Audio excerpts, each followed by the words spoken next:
Hi teachers and mothers, welcome to my channel learn with Amna. मेरी आज की video का टॉपिक है kinds of sentences on the basis of their structure. इस मौजू पर मैं पहले ही 2 वीडियो बना चुकी हूँ। पार्ट 1 में मैंने बताया था कि what is sentence and the identification of parts of sentences. Second video में मैंने काइंड्स ऑफ सेंटेंसेस बताई थी, लेकिन वो kinds of sentences conditional kinds थी और उनमें इमोशंस का जिक्र था। जो आज की वीडियो है वो स्ट्रक्चर के एतबार से काइंड्स ऑफ सेंटेंसेस के हवाले से है, यानी कि जुमले की बनावट के लिहाज से उसकी कितनी अकसाम है। वीडियो स्टार्ट करने से पहले अगर आपने मेरे चैनल को सब्सक्राइब नहीं किया तो सब्सक्राइब करें, बेल आइकन को लाजमी हिट करें ताकि हर नई आने वाली वीडियो का नोटिफिकेशन आपको मिले। So now let's start. Kinds of sentences on the basis of their structure. जुमलों की बनावट के लिहाज से अकसाम। There are 4 kinds of sentence according to structure. बनावट के लिहाज से जिनको मिलाने से एक जुमला तरतीब दिया जाता है। Number 1 simple sentence, number 2 compound sentence, number 3 complex sentence, number 4 compound complex sentence. इसके बारे में मजीद डिस्कस करते हैं। Number 1 simple sentence. When a sentence expresses a single thought, action और state, it is called a simple sentence. A simple sentence has an independent clause. जब जुमला किसी एक ख्याल, काम या हालत को ज़ाहिर करे तो ये सादा जुमला कहलाता है। सादा जुमले में वाज़ा और मुकम्मल मफ़हूम रखने वाली इंडिपेंडेंट क्लॉज होती हैं। इंडिपेंडेंट क्लॉज को आप मेन क्लॉज भी कह सकते हैं, प्रिंसिपल क्लॉज भी कह सकते हैं। For example, we play cricket daily, I go to school daily. ये एक फ़िक्रा है सीधा सीधा। इसमें एक ही फ़िक्रा है और एक ही क्लॉज आया है जो कि मेन क्लॉज है। क्लॉजेस के बारे में मैंने एक वीडियो बनाई है, उसका लिंक मैंने डिस्क्रिप्शन में दे दी है। जब तक आपको क्लॉजेस और उसके मेन पार्ट्स के बारे में पता नहीं होगा, आपको जुमलों की बनावट के लिहाज से अक़साम के बारे में नहीं मालूम हो सकता। इसलिए अगर आपने क्लॉजेस पर मेरी वीडियो नहीं देखी तो पहले वो देख लें, फिर इसके बाद इसको समझें। Number 2 compound sentence. When a sentence expresses more than one thought, action or state, it is called a compound sentence. A compound sentence has one principal clause and one or more coordinate clauses. जब किसी जुमला में एक से ज़्यादा ख्यालात, कामों या हालतों का जिक्र हो तो ये मुरक्कब जुमला या कंपाउंड सेंटेंस कहलाता है। कंपाउंड सेंटेंस में एक प्रिंसिपल क्लॉज होता है और एक या एक से ज़्यादा ऑर्डिनेट क्लॉजेस होते हैं, जैसे कि the sun rises in the east and sets in the west, dogs bark and cocks crow but lions roar. मैं मज़ीद डिस्कस करती हूँ इस बारे में। The sun rises in the east, यहाँ तक प्रिंसिपल क्लॉज या इंडिपेंडेंट क्लॉज है और नेक्स्ट कोऑर्डिनेट क्लॉज है and sets in the west. अब ये सेंटेंस कंपाउंड सेंटेंस होगा क्योंकि ये प्रिंसिपल क्लॉज और कोऑर्डिनेट क्लॉज से मिलकर बना है। डॉग्स बार्क प्रिंसिपल क्लॉज है and cocks crow coordinate, but lions roar और ये भी कोऑर्डिनेट क्लॉज है। तो ये तीनों मिले हैं तो कंपाउंड सेंटेंस बना है। ये भी कंपाउंड सेंटेंस है, ये भी कंपाउंड सेंटेंस है। इसमें कोऑर्डिनेट क्लॉज एक है जबकि इसमें कोऑर्डिनेट क्लॉज 2 हैं। कोऑर्डिनेट असल में कंजक्शंस होते हैं। इनको याद रखने के लिए मैंने एक कीवर्ड बताया था, fan boys. F for, A for and, B for but. तो उसको माइंड में रख के आप इसकी निशानदेही कर सकते हैं कि ये कोऑर्डिनेट है या सबऑर्डिनेट है। Number 3 complex sentence. When a sentence express more than one thought, action और state, it is called a complex sentence. A complex sentence has one principal clause and one or more subordinate clause. Complex sentence का मतलब है पेचीदा जुमला। जब किसी जुमला में एक से ज़्यादा ख्यालात, कामों या हालतों का जिक्र हो तो ये पेचीदा जुमला या कॉम्प्लेक्स सेंटेंस कहलाता है। पेचीदा जुमला में एक प्रिंसिपल क्लॉज होता है और एक या एक से ज़्यादा सब ऑर्डिनेट क्लॉजेस होते हैं, जैसा कि If I work hard, I will succeed in life because hard work is a key to success. इसके 3 पार्ट्स हैं। मैंने जैसे कि पहले भी जिक्र किया है कि क्लॉजेस को समझे बगैर आप काइंड्स ऑफ सेंटेंसेस को नहीं समझ सकते। कोऑर्डिनेट मीन्स के फैन बॉयज, यानी कि F for, B for, but, और उसके अलावा जितनी भी कंजंक्शंस होंगी वो सब ऑर्डिनेट में आएंगी। इफ़ उनमें नहीं है, फैन बॉयज़ में और बिकॉज भी नहीं है, तो ये सब ऑर्डिनेट क्लॉजेज हैं। लिहाजा इसमें 2 सब ऑर्डिनेट क्लॉजेज यूज हुए हैं, जैसे कि if I work hard, if I work hard, ये सब ऑर्डिनेट क्लॉज है। Number 2, I will succeed in life, principal clause या मेन क्लॉज या इंडिपेंडेंट क्लॉज, यानी कि वो आज़ाद है अपने आप में और मुकम्मल होता है जुमला। I will succeed in life, ये हो गया प्रिंसिपल क्लॉज।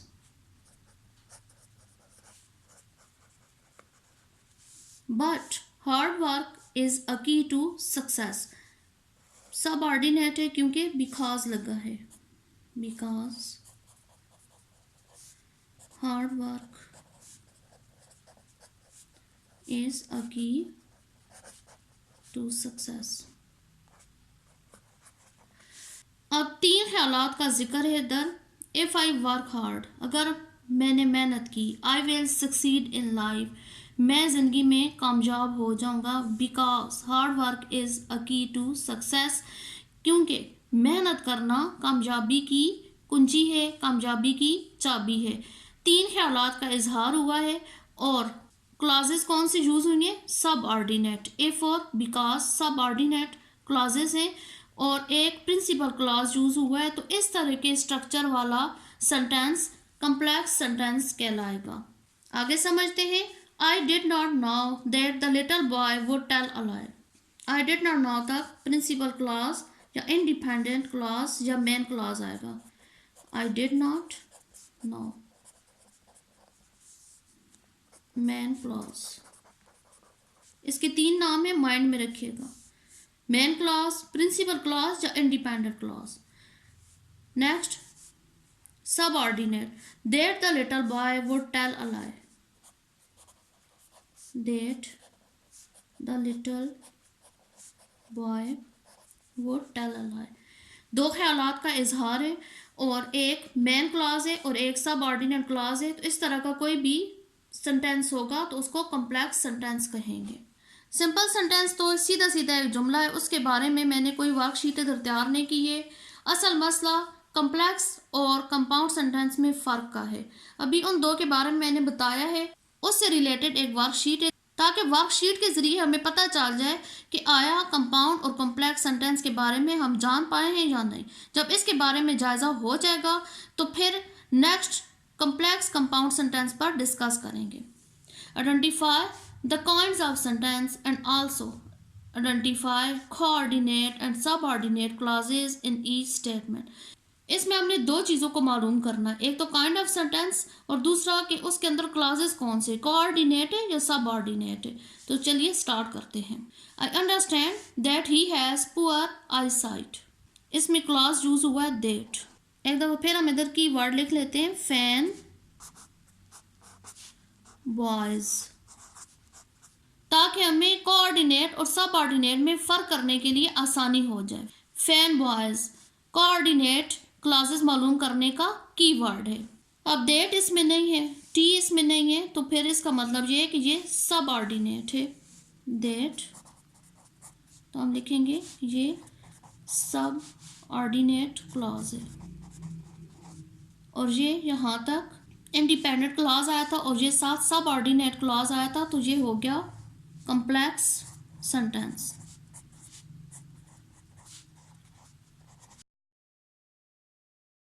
इस तरह का जुमला जब भी आएगा तो वो कॉम्प्लेक्स सेंटेंस होगा, क्योंकि मैं पहले भी बता चुकी हूँ कि कोई भी ऐसा जुमला हो जो सब ऑर्डिनेट क्लॉज और प्रिंसिपल क्लॉज से मिलकर बने तो वो कॉम्प्लेक्स सेंटेंस होगा। नेक्स्ट चेक करते हैं। It is true but he doubts it. Conjunction को चेक करते हैं, but, B for but.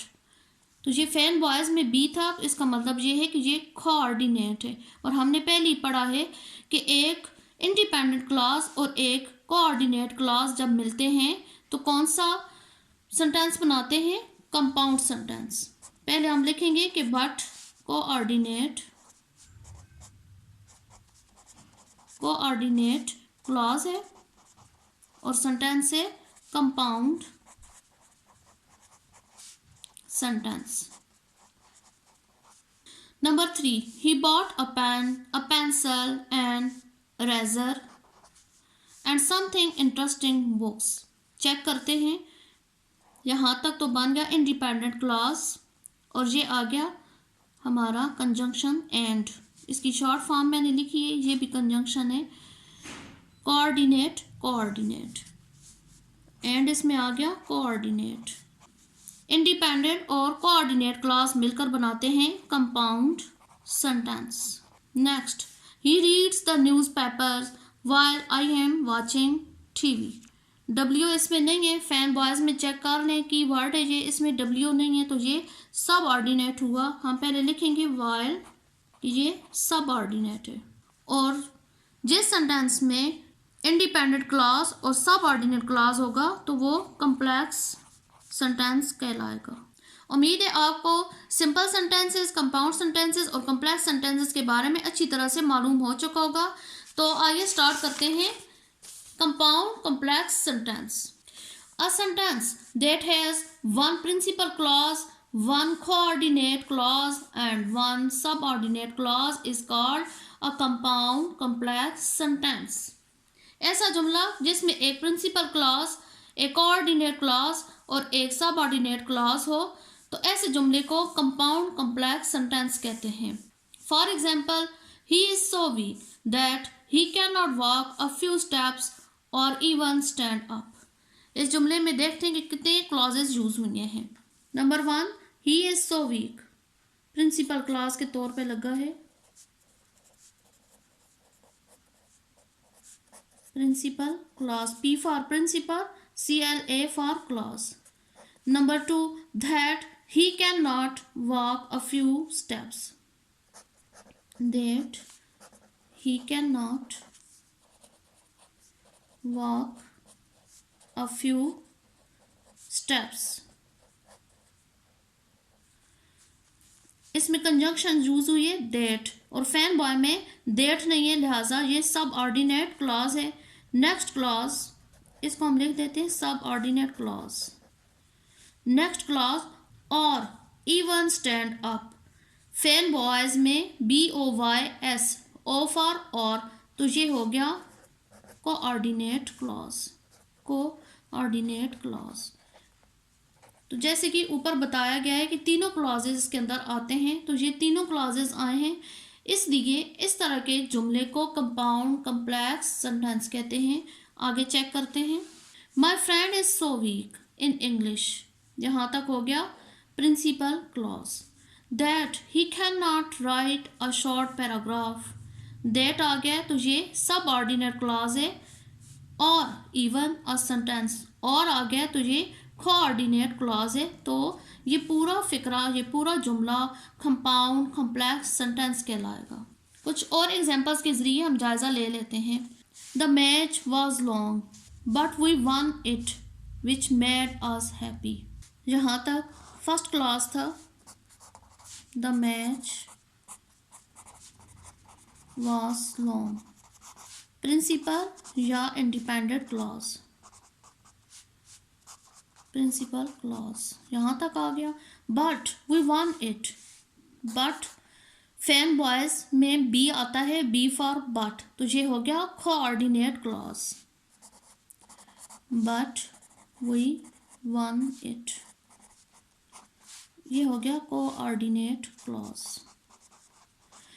Which made us happy, तो ये हो गया सब ऑर्डिनेट, विच मेड अस हैप्पी। इसमें तीनों क्लॉजेज यूज हुए हैं, तो ये हो गया complex compound sentence. Next, it is dark, but we shall travel, though it is difficult. Sentence को 3 पार्ट में डिवाइड करते हैं. It is dark, independent clause या principal clause.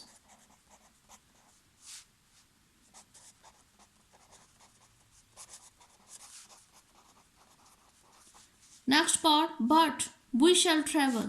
B fan boys में आता है तो ये कोऑर्डिनेट क्लॉज होगा. But we shall travel. Next part यहां से स्टार्ट होता है. Though it is difficult. इस सेंटेंस में भी तीनों क्लॉजेज इस्तेमाल हुए हैं. Principal clause, next coordinate clause and next subordinate. तो जिस फिक्रे में तीनों क्लॉजेज यूज हुए हों तो उसको कहते हैं compound complex sentence. I hope कि आपको ये kind of sentences according to its structure अच्छी तरीके से समझ आ गए होंगे. अगर कोई कमी बेशी है तो मैं फिर रिकमेंड करती हूँ कि आप क्लॉजेस के बारे में पहले जानिए. जब तक आपको क्लॉजेस के बारे में पता नहीं चलेगा आप काइंड ऑफ सेंटेंसेस को नहीं सीख पाएंगे. क्लॉजेस के बारे में मैंने वीडियो एक बनाई है, उसका लिंक मैंने डिस्क्रिप्शन में दे दिया है, वो चेक कर लें. मेरे साथ रहिएगा. Thanks for watching.